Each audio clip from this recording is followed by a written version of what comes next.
Me läheme aga edasi üritusega, millest tegelikult ma usun, et väga paljud on kuulnud ja väga paljud veel ka kuulevad, nimelt Simple Sessionist, mis toimub sel aastal 11. korda Saku Suurhallis, siis nädalavahetusel see lahti läheb. Christopher Luyend on meil stuudios ja stuudiost väljas on meil aga väliskülaline Saksamaalt, Mac McKelton. Euroopas väidetavalt siis praegu 27. kohal. Ja siin on päris palju käinud ta sõitmas ka. Me räägime sellest üritusest just nimelt seepärast, et tegelikult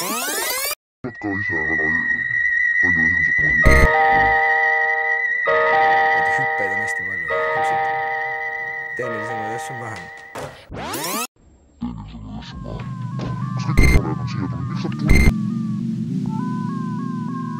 No ma praegu vaatan, et see Saksa noor meil nagu väga hästi ei lähe, minust üle ühe trikkidest ta lihtsalt ei tule välja. Väsinud on võib-olla. Millest võistlus pole veel alanudki?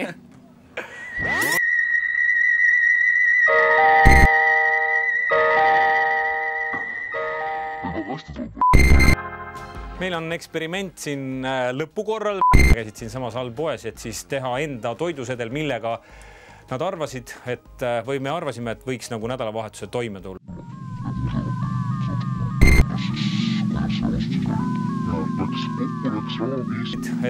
Või me arvasime, et võiks nagu nädalavahetuse toime tulla ja 6 eurot pidid nad kulutama. Kuidas see ost siis oli?